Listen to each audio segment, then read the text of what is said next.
Hi friends. तो चलिए आज अपना स्टोइकोमेट्री का अगला लेक्चर शुरू करते हैं। ये मेरा लेक्चर नंबर 6 होगा। इससे पहले मैं लेक्चर 1, 2, 3, 4, 5 अपलोड कर चुका हूँ।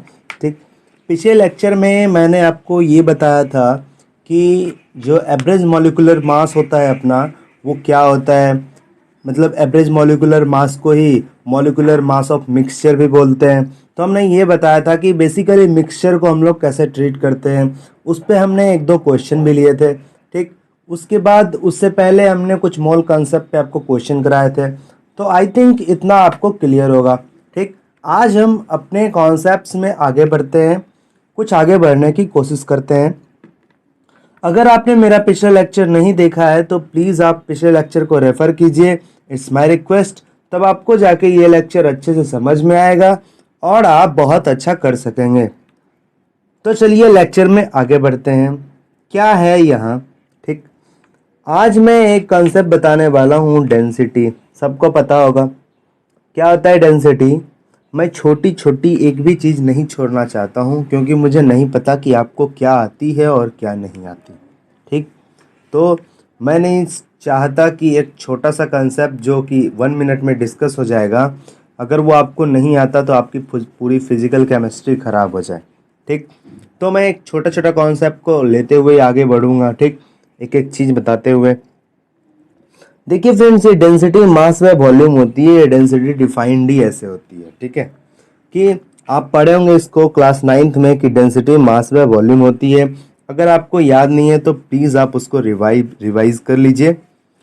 तो देखिए, अगर डेंसिटी मास व वॉल्यूम होती है तो जो डेंसिटी ऑफ द मिक्सचर होगा वो मास ऑफ द मिक्सचर व वॉल्यूम ऑफ द मिक्सचर होगा, एज इट इज़ पिछले कॉन्सेप्ट से। पिछले कॉन्सेप्ट में हमने क्या निकाला था, मॉलिक्यूलर वेट ऑफ मिक्सचर। ठीक, तो ऐसे ही निकाला था। बस क्या था, जो अपना नंबर ऑफ मोल होता था वो वेट बाय मॉलिक्यूलर वेट होता था। तो मॉलिक्यूलर वेट क्या होता था, weight by number of mole. ठीक, तो weight of the mixture by number of mole of the mixture करके मैंने मॉलिक्यूलर वेट ऑफ मिक्सचर निकाला था। बस मिक्सचर पुट किया था मॉलिक्यूलर वेट में, तो उधर भी राइट साइड में मिक्सचर मिक्सचर पुट किया। ठीक, तो यहाँ भी डेंसिटी ऑफ द मिक्सचर जो भी होगा वो mass of the mixture by volume of the mixture होगा। ठीक, कोई प्रॉब्लम। अब देखिए क्या है इसमें। ठीक, सॉलिड और लिक्विड के लिए जो स्पेसिफिक डेंसिटी होता है, एक तो डेंसिटी हो गई। चलिए, ये डेंसिटी क्या होती है, मास बाय वॉल्यूम। ठीक, डेंसिटी ऑफ द मिक्सचर क्या होती है, mass of the mixture by volume of the mixture. Density of the mixture को एक और टर्म बोलते हैं जो एवरेज डेंसिटी कहलाता है। ठीक, क्यों बोलते हैं डेंसिटी ऑफ द मिक्सचर को एवरेज डेंसिटी। ठीक है, क्यों बोलते हैं, देखिए डेंसिटी ऑफ द मिक्सचर है। ठीक, मतलब कोई भी मिक्सचर आपको रैंडम दिया हुआ है, उसकी आप डेंसिटी निकाल रहे हैं, तो बेसिकली आप उसकी एवरेज डेंसिटी निकाल रहे हैं, क्योंकि वो पर्टिकुलर किसी एलिमेंट का मिक्सचर, तो पर्टिकुलर किसी एलिमेंट का सॉल्यूशन तो वो है नहीं, तो उसकी डेंसिटी पर्टिकुलर आएगी नहीं। उसकी डेंसिटी कुछ एवरेज आएगी जो किसी भी कंपाउंड या किसी भी एलिमेंट की नहीं होगी, क्योंकि वो मिक्सचर है, इसलिए उसे एवरेज डेंसिटी कहते हैं। ठीक, अब देखिए, ये स्पेसिफिक डेंसिटी कुछ नहीं, रिलेटिव डेंसिटी है। और जब मैं रिलेटिव एटॉमिक मास का कंसेप्ट आपको बता रहा था तो मैंने रिलेटिव पर बहुत लंबा चौड़ा भाषण दिया था। ठीक, आप प्लीज जाके देख सकते हैं उसको। क्या होता है रिलेटिव डेंसिटी, क्या होता है रिलेटिव, इस पर मैंने चर्चा किया था। प्लीज आप पिछला लेक्चर रेफर कर सकते हैं अगर आपको नहीं समझ में आता है तो। रिलेटिव डेंसिटी, रिलेटिव मतलब किसी चीज के कंपैरिजन में। ठीक है, रिलेटिव डेंसिटी, मान लीजिए relative density of 1 with respect to 2 मांगता है। मान लीजिए 1 कोई अपना सब्सटेंस है और 2 अपना सब्सटेंस है, तो होता है density of 1 by density of 2। ठीक है, यही तो होता है अपना relative density.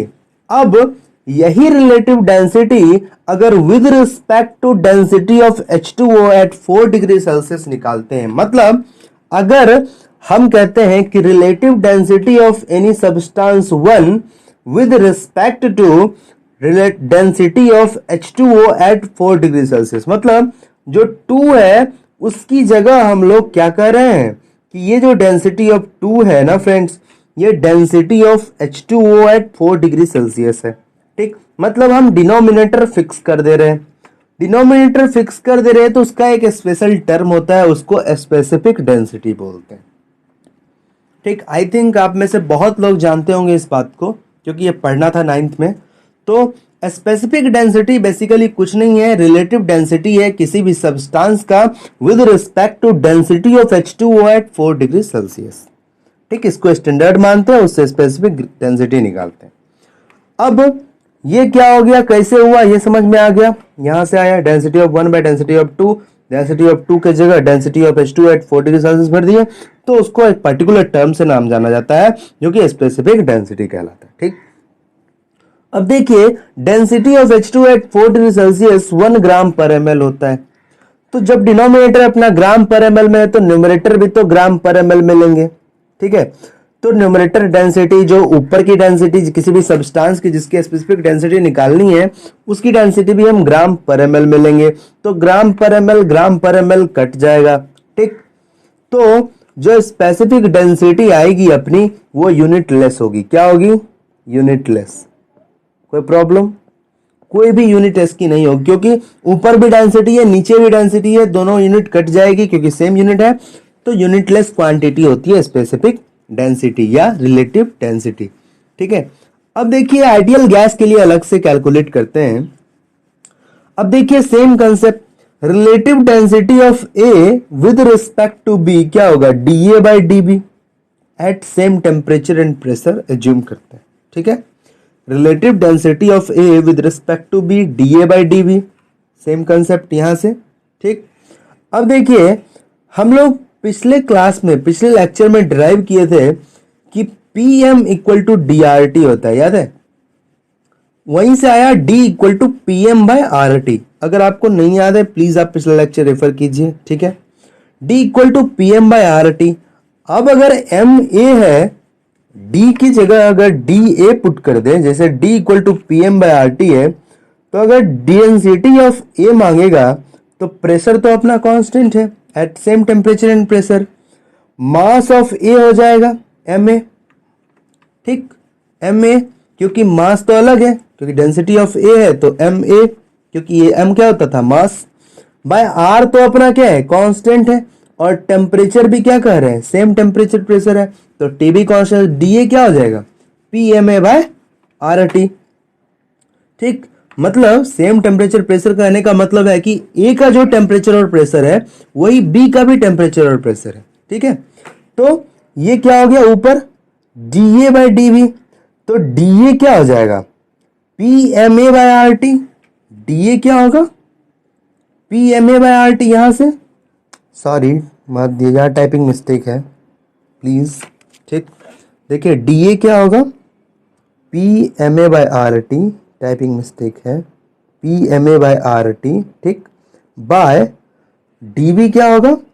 PMB by RT। ठीक है, गलती से उल्टा लिखा गया है, तो ये क्या होगा? MA by MB। ठीक, मतलब ये उल्टा लिखा गया है, ये ऊपर होगा और ये नीचे होगा, क्योंकि देख रहे हैं आप डेंसिटी ऑफ ए ऊपर है, तो डेंसिटी ऑफ ए क्या होगा? PMA by RT। Density of B क्या होगा? PMB by RT। अब ये कट के क्या बचेगा? MA by MB। मतलब relative density of A with respect to B क्या होगा? MA by MB। कोई प्रॉब्लम? अब देखिए इसी रिलेटिव डेंसिटी को सॉलिड और लिक्विड के लिए स्पेसिफिक डेंसिटी एक स्पेशल टर्म से डिनोट करते थे। यहां भी एक स्पेशल चीज आती है भी, vapour density of A. Vapour density of A क्या होता है? रिलेटिव डेंसिटी ऑफ ए अगर विद रिस्पेक्ट टू बी निकालते थे तो ये MA बाय MB होता था। MA का मतलब मास ऑफ ए, MB का मतलब मास ऑफ बी। अब अगर relative density of A with respect to H2 निकालते हैं तो क्या होगा? MA by MH2।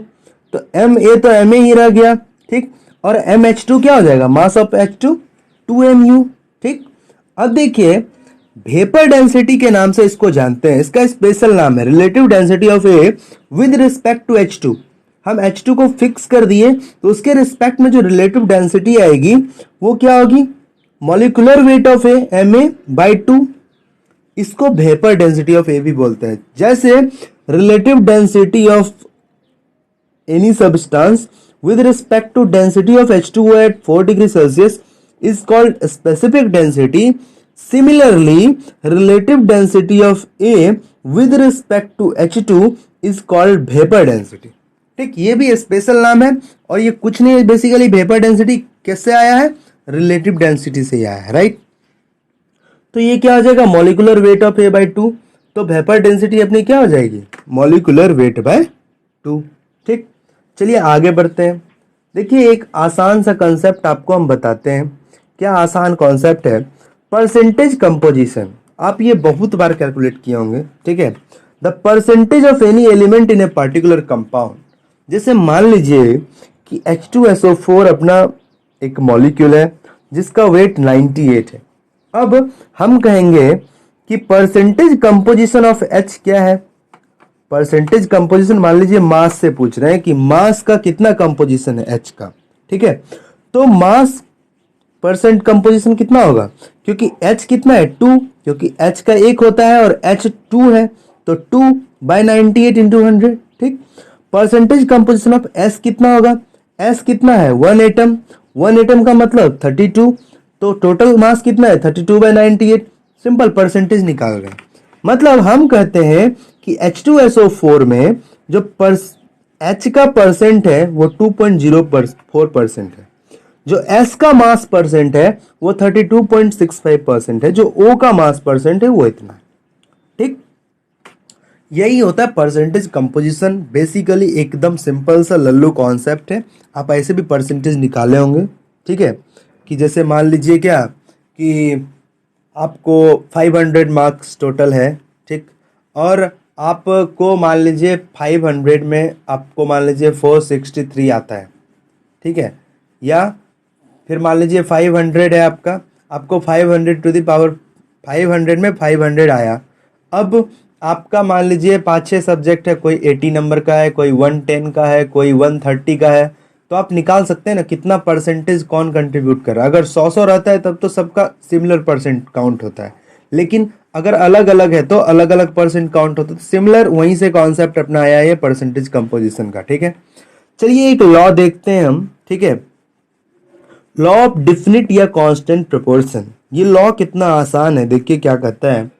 For any compound composition of its constituent element, जैसे मान लीजिए कि एक कंपाउंड हम ले लेते हैं H2O, सबसे सिंपल।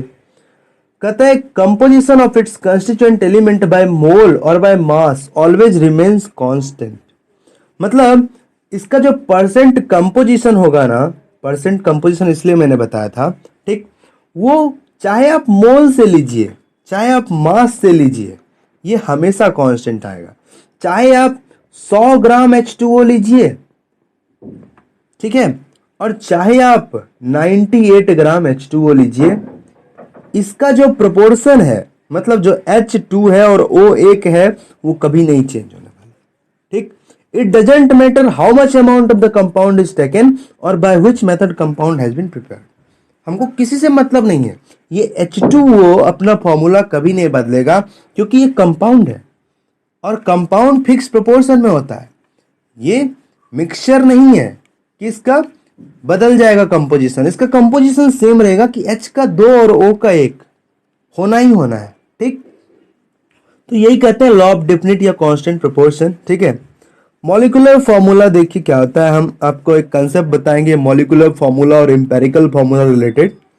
मॉलिक्यूलर फॉर्मूला क्या होता है, H2SO4 C2H4O2, ये सब मॉलिक्यूलर फॉर्मूला है। ठीक, अगर मॉलिक्यूलर फॉर्मूला को आप n से डिवाइड कर दें, ठीक, जैसे मान लीजिए H2SO4 है तो कॉमन फैक्टर 1 था, चलिए H2SO4 से डिवाइड कर दिया, n इक्वल टू 2 से किया, मान लीजिए 2 से इसको डिवाइड किया, ठीक है, तो यहाँ पे था C2H4O, देखिए ये C2H4O2, ये गलत है, ठीक है, C2H4O2 को n इक्वल टू 2 लिख के अगर डिवाइड करते हैं तो कितना आता है CH2O।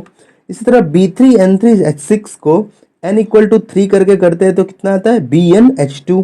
C6H6 को n इक्वल टू 6 करके करते हैं तो कितना आता है CH, राइट। अब देखिए कुछ नहीं है, इसका मतलब हम लोग यहाँ देख रहे हैं कि जो एम्पेरिकल फॉर्मूला है वो सिंपलेस्ट वर्जन होता है। एम्पेरिकल फॉर्मूला क्या है, सिंपलेस्ट वर्जन, क्योंकि देखिए C6H6 है, तो C6H6 को अगर 6 से डिवाइड करते हैं तो CH आता है जो सिंपलेस्ट वर्जन है। अब इसको हम और नीचे नहीं ले जा सकते, तो यहाँ के एक्सपेरिमेंट से ये पता चलता है कि जो एम्पेरिकल फॉर्मूला होता है वो मॉलिक्यूलर फॉर्मूला बाय n होता है। ठीक, ये होता है क्योंकि मॉलिक्यूलर फॉर्मूला जैसे C6H6 बेंजीन का है, उसको जब आप n से डिवाइड करते हैं, मतलब 6 से डिवाइड करते हैं तो CH आता है। ठीक, जो कि एम्पेरिकल फॉर्मूला है। तो यहां से हम ये डिड्यूस कर सकते हैं कि जो मॉलिक्यूलर फॉर्मूला होता है वो n इंटू एम्पेरिकल फॉर्मूला होता है। ठीक, अब जो n होता है वो molecular formula mass by empirical formula mass होता है। ठीक, अब कहिएगा सर ये मास क्यों, n जो होना था वो क्या होना था, molecular formula by empirical formula. अब ये मास क्यों, क्योंकि ये मास ही तो है जो मुझे अननोन कंपाउंड को मदद फाइंड करने में हेल्प करेगा। मुझे कोई भी अननोन कंपाउंड दिया रहेगा, कहेगा कि उसका मॉलिक्यूलर फॉर्मूला निकालो, तो मॉलिक्यूलर फॉर्मूला हमको मास ही तो पता चलेगा कि मास से क्या होता है, इसलिए हम मास से इसको रिलेट करते हैं। वो क्वेश्चन में आपको पता चलेगा कि हम क्यों इसको मास से रिलेट कर रहे हैं। यहाँ पे मोल भी हो सकता था, ठीक है, लेकिन हम लोग मास से डिनोट इसलिए करते हैं क्योंकि उसका क्वेश्चन सॉल्विंग में बहुत यूज है। ठीक, इसलिए आप इसे याद रखिएगा कि n जो होता है वो molecular formula mass by empirical formula mass होता है। अब जो n है वो पॉजिटिव इंटीजर होना चाहिए।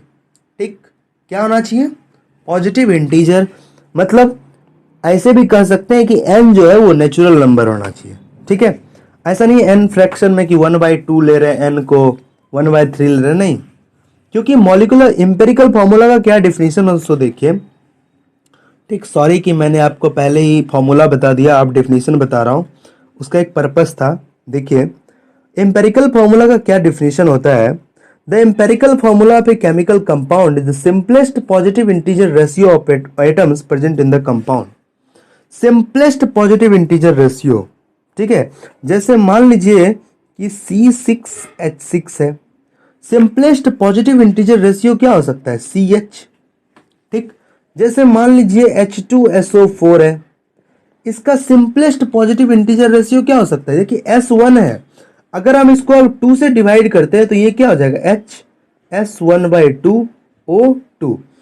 तो ये 1/2 जो है ये तो पॉजिटिव इंटीजर नहीं है, इसका मतलब हम इसको फर्दर और डिवाइड नहीं कर सकते, ये गलत है। ठीक, इसको कर सकते क्योंकि CH आ रहा है, C1H1 जो कि पॉजिटिव इंटीजर है। तो एम्पेरिकल फॉर्मूला का यही डेफिनेशन होता है कि किसी भी केमिकल कंपाउंड का जो एम्पेरिकल फॉर्मूला दिया जाता है, ठीक है, वो सिंपलेस्ट पॉजिटिव इंटीजर रेशियो होता है of atoms present in the compound. ठीक, अब देखिए ये जो एम्पेरिकल फॉर्मूला होता है क्यों आता है सर, जब मॉलिक्यूलर फॉर्मूला है ही तो एम्पेरिकल फॉर्मूला क्या, देखिए ये जो डिफिनीशन है, इसी डिफिनीशन से ये आया कि एम्पेरिकल फॉर्मूला क्या होता है, मॉलिक्यूलर फॉर्मूला बाय n, जहां n क्या होगा, नेचुरल नंबर, क्योंकि n से डिवाइड करते हैं मॉलिक्यूलर फॉर्मूला को, क्लियर हमने यहां भी दिखाया। ठीक, अब देखिए एम्पेरिकल फॉर्मूला की क्या जरूरत पड़ी सर, सब जगह तो मॉलिक्यूलर फॉर्मूला काम आता है, C6H6 बेंजीन काम आता है, ये CH की क्या जरूरत, क्या इंपॉर्टेंस है, क्या कंसिडरेशन ऐसा है कि हम एम्पेरिकल फॉर्मूला के पीछे भाग रहे हैं। ठीक है, तो देखिए हम जब भी लेबोरेटरी में एक्सपेरिमेंट करते हैं, ठीक है, तो एम्पेरिकल फॉर्मूला के दम पे ही हमको बहुत सारा रिजल्ट आता है। ठीक है, तो ये जो एम्पेरिकल फॉर्मूला है ना, मुझे एग्जैक्टली नहीं पता चलता है कि उस कंपाउंड का मॉलिक्यूलर फॉर्मूला क्या होगा, लेकिन मुझे लैब में उसका एम्पेरिकल फॉर्मूला पता चल जाता है। ठीक है, इसलिए इसके पीछे भागते हैं कि मुझे अगर किसी कंपाउंड का एम्पेरिकल फॉर्मूला पता चल गया गलती से भी, तो उसका मॉलिक्यूलर फॉर्मूला तो पता चल ही जाने वाला है। अगर एम्पेरिकल फॉर्मूला मुझे पता चल गया तो उसका मॉलिक्यूलर फॉर्मूला तो मुझे पता चल ही जाएगा। ठीक, तो यही इसलिए भागते हैं हम एम्पेरिकल फॉर्मूला के पीछे, क्योंकि मुझे जो लैब में एक्सपेरिमेंट करते हैं उसके दम से मुझे मॉलिक्यूलर फॉर्मूला जानना पड़ता है, इसलिए एम्पेरिकल फार्मूला और मॉलिक्यूलर फार्मूला में एक रिलेशन एस्टैब्लिश करते हैं कि मुझे जो ही एम्पेरिकल फार्मूला की वैल्यू मिले मुझे मॉलिक्यूलर फार्मूला मिल जाए। ठीक है फ्रेंड्स, तो चलिए इस वीडियो में इतना ही। अगले वीडियो में मैं मिलूंगा इस पे कुछ क्वेश्चंस के साथ कि एम्पेरिकल फार्मूला मॉलिक्यूलर फार्मूला क्या होता है, इसके क्वेश्चंस को कैसे सॉल्व करते हैं। आप तब तक के लिए इसका क्वेश्चन ट्राई कर सकते हैं। अगर आपको कोई डाउट होगा तो आप प्लीज़ कमेंट सेक्शन में से पूछ सकते हैं। ठीक, तो मैं इस पे कोशिश करूँगा कि ज़्यादा से ज़्यादा वीडियो और अपलोड करूँ, और आप मुझे अपना डाउट अब मेरे व्हाट्सएप नंबर पर भी पूछ सकते हैं। ठीक, मैं अपने व्हाट्सएप नंबर अपने डिस्क्रिप्शन में दे दूँगा। ठीक, तो फ्रेंड्स चलिए मिलते हैं नेक्स्ट वीडियो में। Bye, thank you. अपने व्हाट्सएप नंबर अपने डिस्क्रिप्शन में दे दूँगा। ठीक, तो फ्रेंड्स चलिए मिलते हैं नेक्स्ट वीडियो में। Bye, thank you.